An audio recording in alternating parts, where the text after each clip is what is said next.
Welcome back to the Real Estate Huddle, episode 120 today. And we're excited because if you've been a seller ever in your life, owned a home, and had an insurance adjuster tell you no to your hail damage that you know had some hail damage on it, this episode's for you. Okay. And if you haven't had that experience yet, you don't want to have that experience in the future. And so that's why we brought in our guest today, Dan McGrath with Advocate Construction. And Dan's got a really cool idea to help homeowners prevent that. And we're going to get into it. But I'm just going to introduce Dan real quick because he's an awesome guy. You guys have a fantastic company and been around for a while too in the Denver area, right? Yeah, since 2012. Awesome. Very cool. Well, tell us a little bit about what you guys do and just like kind of the scope of what you do, and then we'll get right into it. Sure.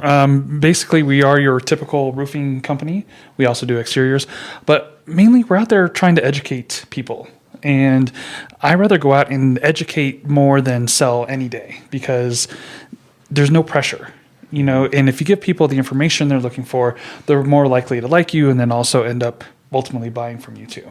And so that's basically what we do. Is we literally, I think our new tagline is going to be, we don't go out to sell you a roof. We're going to literally go out and give you information. If I sell you a roof, I'll buy it. Yeah, that's great. Well, and we'll get into like, because some people might be wondering, like listeners might be thinking like, well, roofs are pretty simple. Like, well, how much education do I need on a roof? Actually, it's important. The timeline's important, and also maybe the type of roof that you get could be important, could save you from a lot of issues down the road. But first, we're going to dig into like why roof claims are one of the biggest pain points for sellers in this market and how it relates to what we do. We're all real estate agents here, and so we've dealt with a lot of these during inspections, especially when they pop up, and so obviously Denver is a place that gets a lot of hail. How often do you guys see a huge hailstorm? We're seeing, we probably see one a year at least, right? One big one that is enough to provide damage is at least what I'm seeing. But I live out in Parker, so sometimes it can be worse out there. Sometimes it can be worse in Highlands Ranch. But typically Highlands Ranch isn't as good as Parker. So he's so naive in so many ways.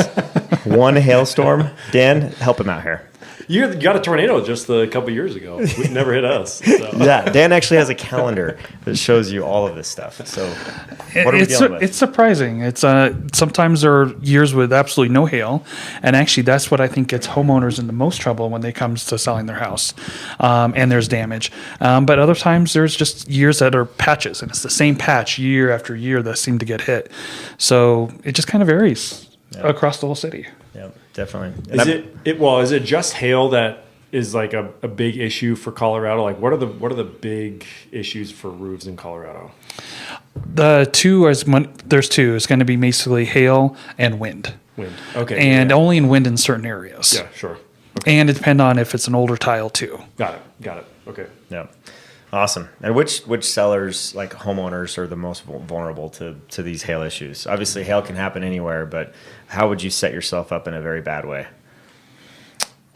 Putting your head in the sand and not actually getting someone qualified to look at it. Okay. That's the big thing. Is in the roofing industry, unfortunately, there's just a lot of bad roofing companies out there that just go out to sell. They can care less what they find out there. They're just out there to sell a roof. And so if you actually can find someone who can go out there, give you an honest opinion, and not try to sell you something and just give you information, people actually will benefit more in the long run, knowing either one, their roof is good, or two, hey, I need to start planning because if hail doesn't hit me this year, I'm going to need to replace it. Yeah, absolutely. No, that's great. And every real estate transaction, buyer asks the same question: how old's the roof? Right? It's like whenever I've been a listing agent, it's bound to come up. So I like to know that from the sellers going into it, and also I think it's just good common practice that if you are listing a house and you're responsible for the roof, you should have the roof looked at before you list the house, and that way you know what's going on with the roof. And we'll talk about that further as far as why that's important to do from a timeline perspective, but.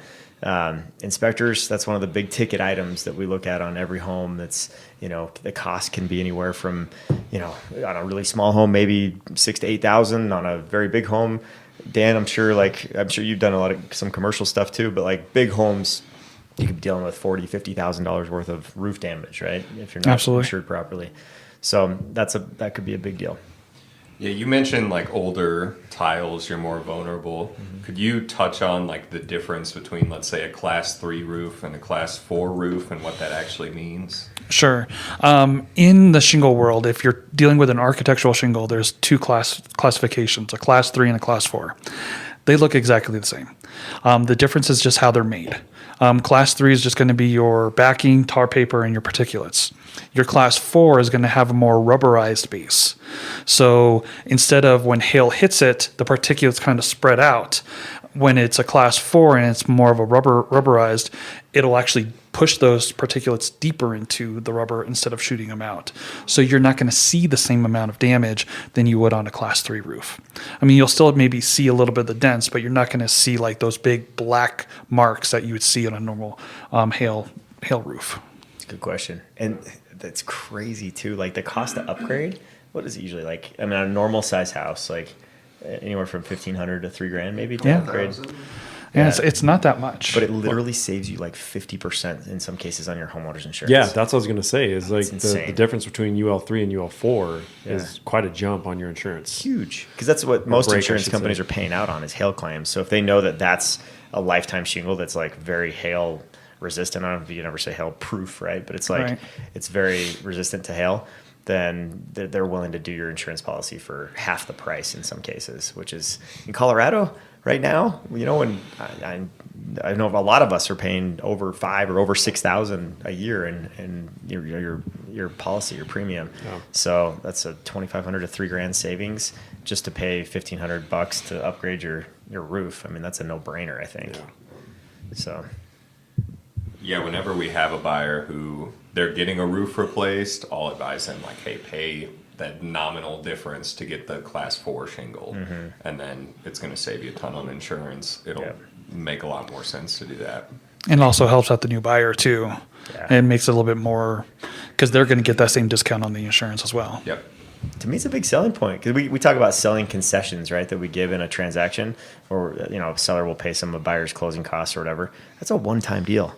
You do a class 4 shingle, that could be an every year, residual $2,500 that they could save on their policy because of the discounts. So that's a big deal. It's funny, just a quick pro tip for buyer's agents. I had a closing yesterday, and their inspection, we needed a brand new roof. It was just shot. So I wrote down in the inspection objection, new roof, but I required UL4 shingles. They did it. Like they did it no problem. And that saved my buyer a ton. That's awesome. On her homeowner's insurance. So just put it in there. See if they'll bite at it. It's a great idea. Because, I mean, worst case scenario, you go to UL3 and that's still okay, right? It still gives you a break on insurance, but not as much as that UL4. That UL4 is definitely worth getting if you can. And we've seen a lot of times in a transaction where the seller's only willing to do, a UL3 shingle, but then the buyer will pay the difference between the 3 and the 4, which ends up being like a couple $1,000s. But then it saves them exactly that or more in their first year of the insurance policy. So it makes a ton of sense to do that too. And we've seen that happen quite a bit. So that's awesome. And I'm going to throw some roofers under the bus here. And talking about the class 4, because depending on, with every business, you got a cost of lead. Okay. And if you're basically being called by the realtor to come in and do this work, the cost of that lead is basically nothing. The roofer should be able to throw in that class 4 at no additional cost. And so you should be asking for that every single time. Okay. Yeah. That's great to know.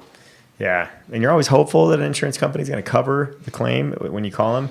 But man, sometimes they send out some wacky adjusters. Yes, they do. And I even had one years ago on my house that showed up drunk. Like we could smell the alcohol on her breath, like from 10 feet behind her. And she like would not get up on my roof. And I'm like, but she denied the claim. She denied the claim, but she wasn't comfortable getting up on the roof. Wow. And I'm just like, you got to be kidding me. And we finally convinced her, like, no, this has to be done, and if not, we're gonna. We didn't threaten her, but we did. Like it was just like, this is like the wackiest, most bizarre thing ever. How do you show up drunk to an insurance adjuster meeting? And so when you are the adjuster, but we got through it and got the roof. But like I think that they send out all kinds of people. And they may be very biased or they may be very driven to try to save the insurance company money, right? Because they work for the insurance company. Not always. Okay. It depends on the adjusters too. Could be third You party. have you have two different kinds of adjusters. You have an in-house adjuster and an independent adjuster. The independent adjuster gets paid differently than the in-house. Interesting. The in-house guy will get paid per how many roofs they get on or how many reports they do. Okay, and it's the set amount. The independent adjuster gets paid on how much he writes off. So the more he writes off, the more money he makes. Meaning denies. Correct. No. Approves. Approves. Okay. Which actually you think that would be the exact Yeah. opposite, but no, that's how they end up working in the independent world. Interesting. So in what case, if ever, is there a time where you could recommend, be like, I want an independent adjuster instead of in-house adjuster? Is it just dependent on your insurance company? It depends on the insurance. Like you have companies like Allstate, they don't have any in-house adjuster, so you're always getting independent. Or a lot of times now what they're doing is instead of sending out independent adjusters, they're sending out what's called a ladder crew. And the ladder crew is just basically setting up ladders and they'll go up and see what damage there is and send photos. They're not adjusters, they're not kind of a licensed. desk adjuster. No, they're not even licensed. Oh, really? It's basically someone basically almost off the street is just setting ladders and looking at damage. And there's no qualifications. And then so when the pictures hit the desk adjuster, they have no context. They're not there feeling the shingle. They're not sitting there actually seeing a bigger picture of what the damage could be on that roof. And so stuff gets denied a lot easier. So if you're comfortable saying it, you can say no. What insurance companies have you experienced the best adjusters with? And I'm assuming most of them are going to be those independent adjusters. Is that right? Yes. And again, with independent adjusters, when a storm hits an area, it's called a catastrophic event. Sure. And so a lot of independent comes in for every company. So honestly, it just depends on the adjuster themselves. Got So it. not necessarily the company, Okay. but more the adjusters, how friendly they are, how they like to work. Got it. Okay. Yeah. Interesting. So with those adjusters, usually their claim is just, oh, this is too old. How do sellers protect themselves against that and make sure that they're going to get their claim? That is a great question. We have developed a system called the roof diary. And what that is basically we go up and take a set form of photos. And so we can go back year after year after year, and we take those same exact photos. So if an adjuster does come up and say, hey, this is all old or wear and tear, it's like, well, Mr. Adjuster, here's your last 2 years of these exact same photos, and you can tell in April, this damage wasn't here. Now it's May, and it is. So you have a lot easier fight with the insurance companies versus just going up there for the first time. It's great.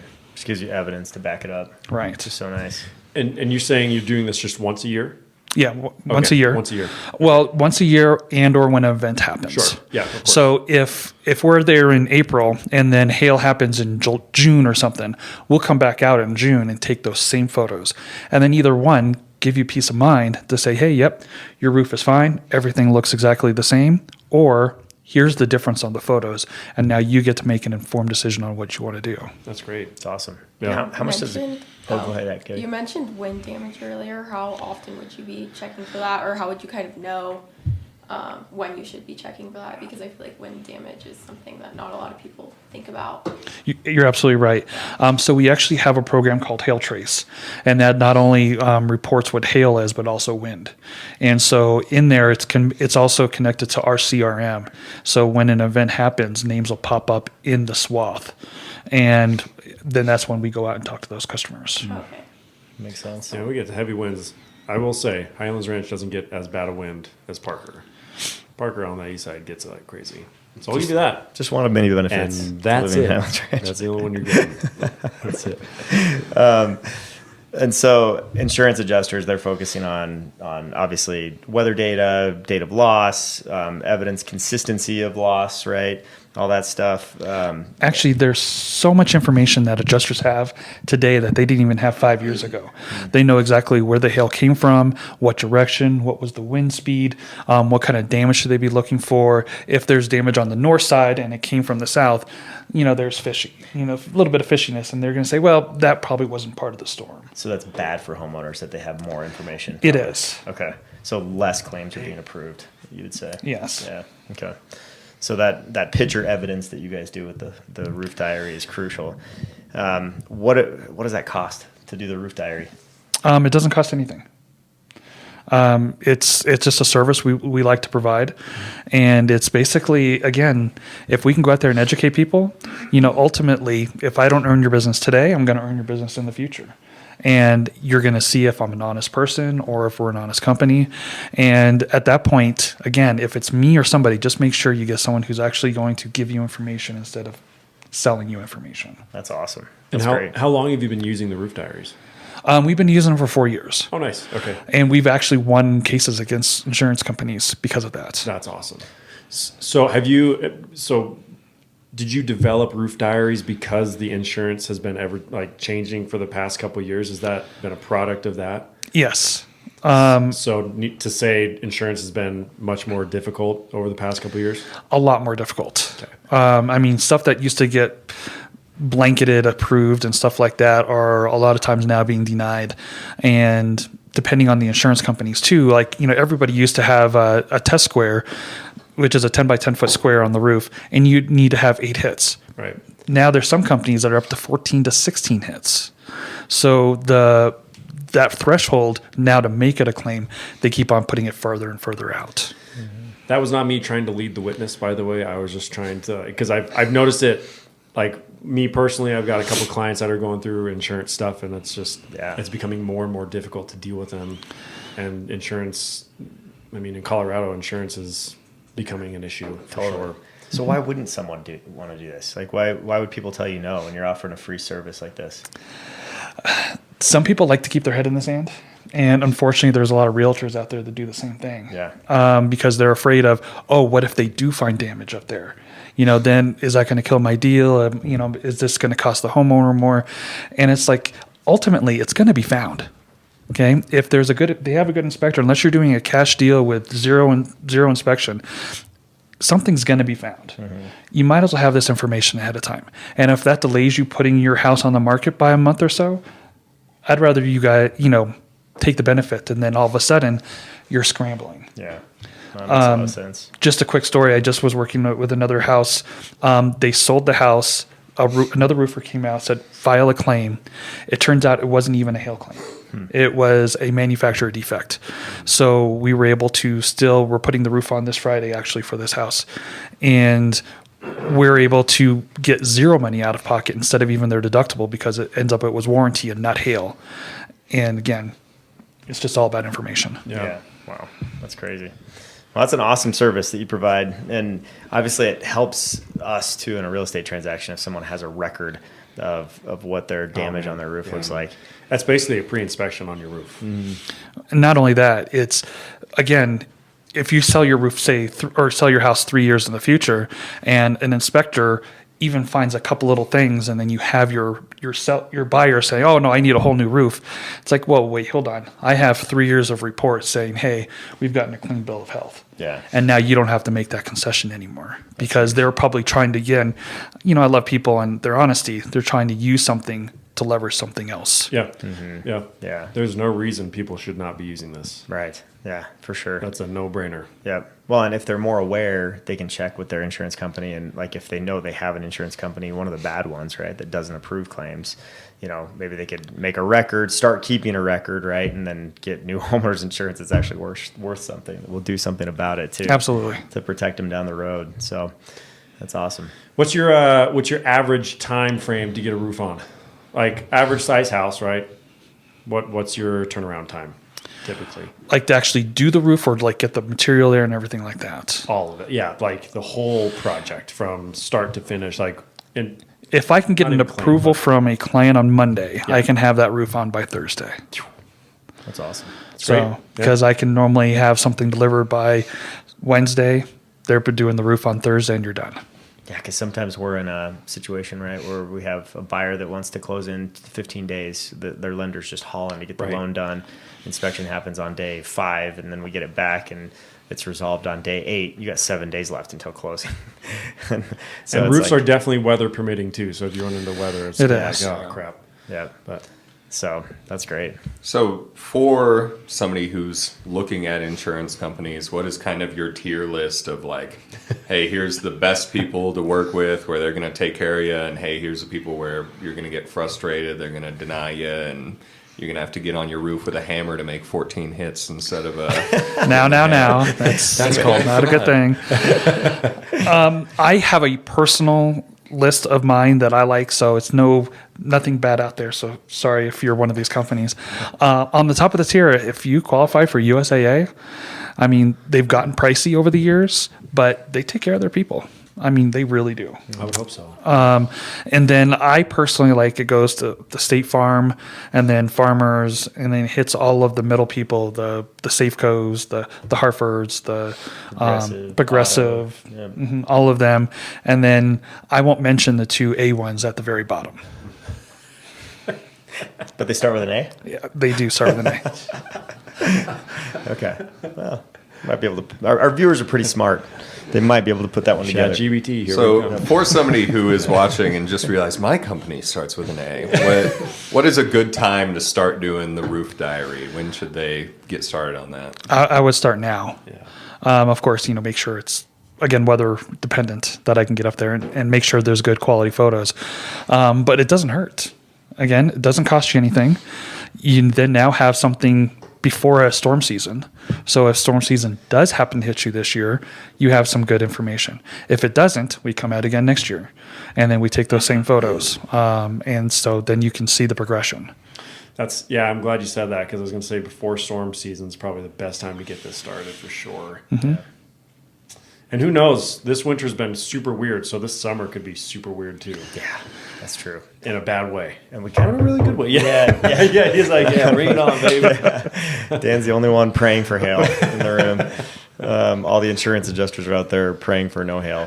They're on the complete opposite end of the spectrum. Yeah. But yeah, well, that's a really valuable service that you provide, and that can help a lot of our clients as far as that stuff goes, to help them get through inspection. That's the biggest hurdle we face in the real estate transaction. Once we're under contract, 20% chance that thing's going to fall apart because of inspection. Right. Once we're past that, we have an 80% chance once we're past that, we've got a 95% chance of closing with just appraisal and loan deadlines remaining, usually. So that's a huge service. So awesome. Well, thanks for joining us today. And I think, if you're a homeowner listening to this and you're like, crap, I've had my roof for 10, 15 years and I haven't even gotten it looked at once, that would be a good time to call Dan with Advocate Construction. And they've got a great company that can come check it out and make sure that you're not in a bad spot, right? And identify some of those things.